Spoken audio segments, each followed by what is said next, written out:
Hey guys, welcome back. This is the prologue of What If Deku Was Raised by Nezu. Copyright disclaimer, I do not own this fanfiction in any way possible. Information about the author and this fanfic is in the description.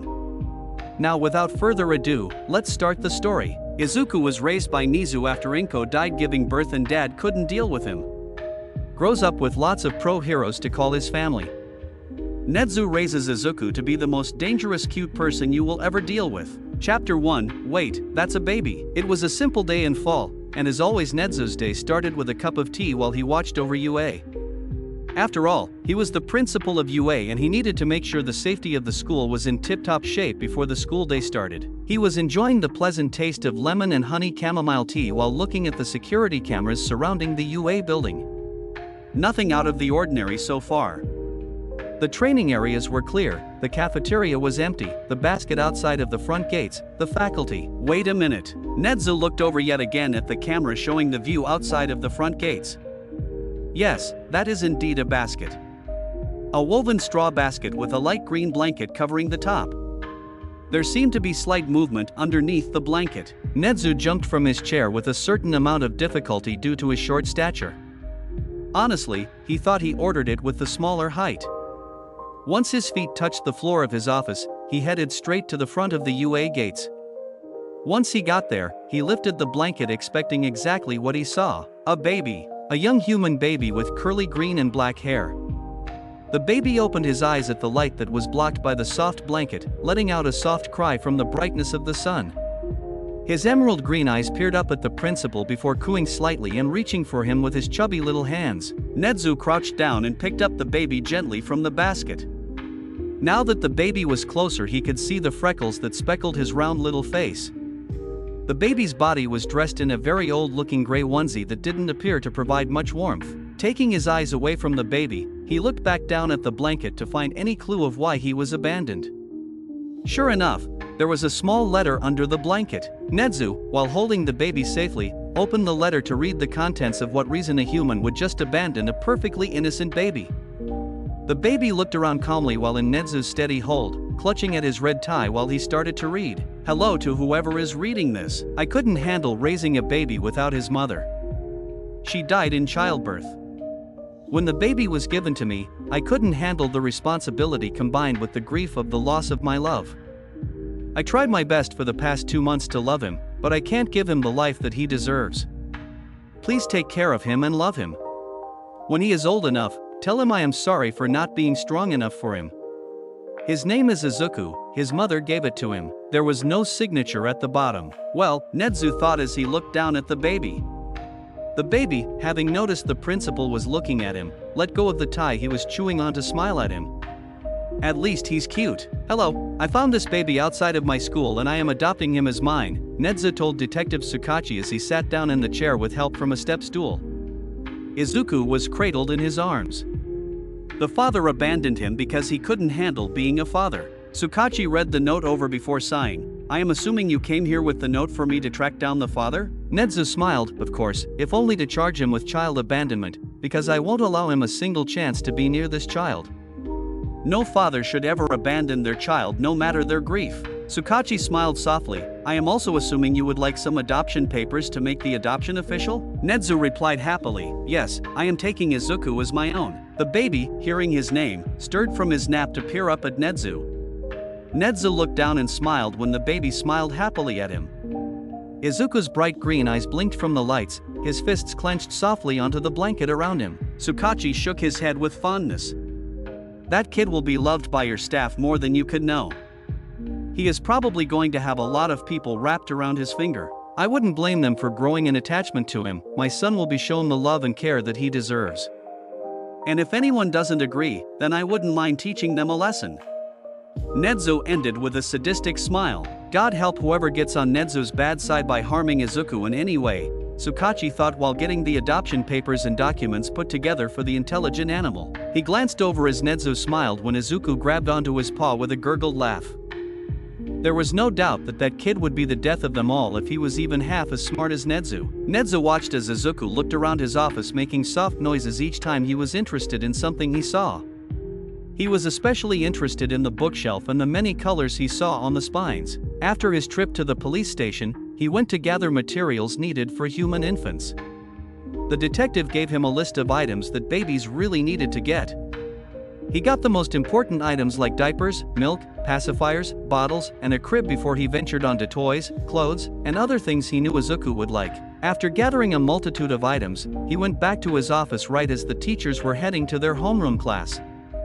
Thankfully, no issues happened when he was gone. He left most of his items in his car since it wasn't logical to bring out all the items into his office. He filled a grocery bag with necessary items such as an onesie, a pacifier, a wrap for him to hold Izuku, formula milk, a bottle, and a diaper or two just in case something happened. He changed Izuku into a onesie to finally get him in something else other than the ragged old gray onesie he had on under his green blanket wrap. He held Izuku in front of him to look at his new child. Oh, what else could Izuku need? Babies need a lot of items, especially when they are growing up. He knew he had to buy a lot of diapers, but what else did he need? His thoughts of what he needed to acquire were interrupted by a smell. He twitched his nose before recoiling away from the source, which happened to be Izuku. With careful thinking, he requested help from two of his students to help deal with the problem at hand. He knew that these two have some experience with children. Since Tensei was absent today, he handpicked two students he knew were responsible enough to take care of Izuku and to deal with the problem. A certain problem he couldn't deal with alone, a diaper change. Why do you think Nedzu called us to his office? Oh God. Do you think he found out about that one time me, you, and Tensei got banned from the supermarket? He can't possibly expel us because of that, can he? Yamada asked his friend loudly, who looked quite done with the conversation already. I don't think he will expel us just because we got banned from one place.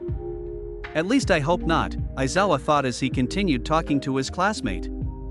At most, he would just be calling us over to his office to discuss something to do with school or something. They both walked on to the principal's office.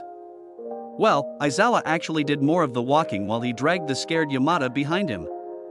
Aizawa went to knock on the door before he heard, "Ah, Aizawa and Yamada. Come on in, through the door." Aizawa opened the door while Yamada stood behind him, shivering slightly from the uneasiness of Nedzu's presence. Although, they both straightened up when they saw the confusing sight before them. Nedzu was holding a baby? Nedzu's paws indeed contained a green blanket-wrapped baby in what appeared to be a mint green bear onesie that reminded Yamada of one of the cartoons he watched with his nieces. The baby looked away from Nedzu to the two strangers and did his best to move his hand toward them with a stuffed mouse held tightly between his fingers. Aizawa and Yamada thought at the same time, what in the hell? Hello, students. As you can see, I have come to be a parent on short notice, but I need your help with something I have never had to deal with before in the line of my work, Nedzu started while he lifted up the child slightly. You see, I have no clue how to change a baby's diaper. So I gathered you two since I know you two have experience with acting with small children such as Izuku, and I know you two are the most capable of doing so. Aizawa stared quietly at the baby as the child Izuku apparently stared right back. Hisashi was relieved that he and his friends weren't in trouble and that he could do something he knew he was good at. Yamada gulped back his disgust as he remembered how bad the smell could be before heading towards the baby. Izuku startled out of Aizawa's gaze to look at the young man with bright yellow hair. Izuku was immediately interested in the bright color and started to reach toward his head. Yamada smiled at the cuteness overload that was the small child before carefully bending down and gathering the young child into his arms, taking him to the corner of the room to get changed. Nedzu and Aizawa stayed back as Yamada broke down the steps of dealing with a dirty diaper while changing Izuku efficiently. Aizawa was plugging his nose from the smell as Nedzu kept a smile on his face as he nodded along to Yamada's instructions.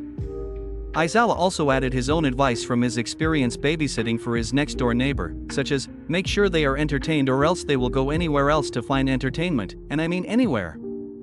He then continued with a short story of how he prevented a small 1-year-old from crawling under a fence in a garden. Before long, Izuku had a fresh, clean diaper with the old one going straight in the trash. When it was all done, Yamada scratched Izuku's stomach, which in return made Izuku giggle before carefully handing the baby back to his principal. Thank you so much for both of your help and insight toward taking care of Izuku, Nedzu said as he sat Izuku down in his floor crib because the baby seemed to automatically fall asleep after getting his diaper changed. Aizawa nodded softly, still looking at the baby as Yamada rubbed his hands together.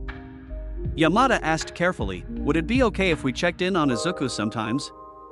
Just in case you need help? Nedzu smiled more genuinely and said, of course. As long as it doesn't harm your grades, by all means, you can come in and drop by. Aizawa looked slightly relieved as Yamada smiled brightly. Thank you. They both continued to the door and were about to shut it behind them when Nedzu spoke up from his seat. And let this be forgiveness for that stunt you pulled with Ida Tensei's quirk in the supermarket last week. Aizawa and Yamada both froze and nodded fearfully before closing the door. The friends seemed to walk slowly back to their class as Yamada asked what both of them were thinking. How does he always know? From behind the door of the office, Nedzu laughs behind his cup of tea. And that is the end of the prologue. Please like and subscribe for more. Thanks for watching and I'll see you guys in the next one. Goodbye.